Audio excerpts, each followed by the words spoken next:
Bonjour à tous. Il y a des semaines où l'actualité d'un pays ressemble à un miroir brisé. Chaque éclat renvoie à une vérité douloureuse et l'ensemble compose un tableau que le pouvoir voudrait cacher. Cette semaine encore au Tchad en fait partie. Elle raconte un pays fracturé où l'État se disperse en abus locaux, où la justice agonise, où l'armée renoue avec ses vieux démons et où, au sommet, le chef du gouvernement se permet de plaisanter en arabe dans des moments où la gravité devrait s'imposer. Un premier ministre qui rit quand le pays brûle. À Amdjaras, lors du lancement du Festival des cultures sahéliennes à Amdjaras, FISCA, le Premier ministre Alama Halina avait l'occasion de montrer la stature d'un homme d'État, l'occasion de rappeler que la culture est un pont, que le Sahara est un patrimoine, que le pays traverse des crises qui exigent sérieux, cohérence et exemplarité. Mais non, devant des délégations étrangères, devant les autorités locaux, devant un pays qui observe, il a choisi de plaisanter en arabe comme à son habitude, même dans un contexte où le protocole, la solennité et la responsabilité devraient primer. Ce n'est pas la langue qui pose problème, c'est l'attitude, c'est la légèreté déplacée, c'est l'incapacité à incarner la fonction. Quand un premier ministre rit, improvise et lance des boutades alors que des vieillards croupissent illégalement en prison dans le lac, alors que des délégués d'État menacent procureurs, maires dans le Bata, alors que des civils sont ligotés et torturés par des soldats, cela n'a rien d'anodin. Cela dit tout d'un pouvoir qui ne mesure plus la gravité de ses propres dérives. Dans le lac, la justice est enterrée vivante. 6 vieillards, certains malades, sont détenus illégalement depuis plus d'une semaine. Leur crime, avoir gagné un procès il y a 20 ans. Le délégué Saleh Hagar Tidjani a décidé que la justice ne lui convenait plus.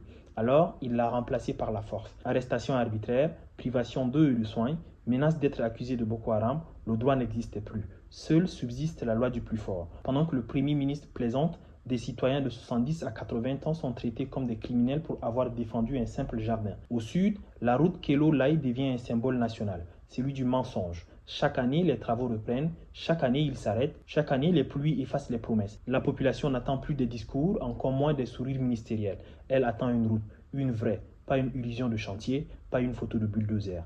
Et pendant que le Premier ministre plaisante, des familles meurent sur une route qui aurait dû être réparée depuis 10 ans. Dans le Bata, un délégué se prend pour un prince. Ahmad Goukouni Mourali gouverne par la menace, l'insulte et la terreur. Il s'est dit, je cite, « oncle maternel du maréchal », fin de citation, et s'en sert comme passe-droit pour humilier magistrats, maires et militaires. Le procureur Datia a été menacé, le maire insulté. Les forces de sécurité abandonnées sans moyens. L'insécurité explose. Ironie du sort, dans cette république, au lieu de défendre les principes, on défend les hommes. Au lieu de protéger les institutions, on protège les individus. Pendant que le Premier ministre plaisante, un délégué transforme une province entière en un royaume personnel. Dans l'armée, le retour de l'Abachar. Les images sont insoutenables. Un civil au sol, maîtrisé, ligoté, humilié. Pourtant, il n'est pas un ennemi, pas un combattant non plus. Il est un simple citoyen et des soldats qui agissent en toute impunité. Le Tchad avait juré que ces pratiques appartenaient au passé, elles reviennent, elles prospèrent, elles se banalisent. Pendant que le Premier ministre plaisante, l'armée renoue avec la torture. Un pays qui attend du sérieux, pas des sourires. Le rôle d'un Premier ministre n'est pas de divertir, ce n'est pas de faire rire l'assistance, ce n'est pas de transformer chaque occasion de prise de parole en scène improvisée. Le rôle d'un Premier ministre est d'incarner l'État, de rassurer, de montrer la voie, de porter la gravité des moments difficiles. Or, cette semaine encore, le contraste est devenu insupportable. D'un côté, un pays qui souffre, qui vacille, qui étouffe, qui réclame justice, route, sécurité et dignité. De l'autre, un chef de gouvernement qui rit, qui plaisante, qui banalise la fonction.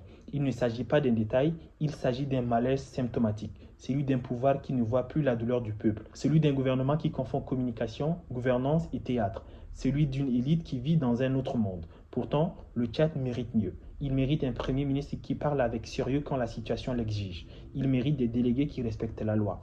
Il mérite une armée qui protège. Il mérite des routes qui relient. Il mérite une justice qui ne s'achète pas. La conscience, juge infaillible, rappelle tout cela tôt ou tard, vivement.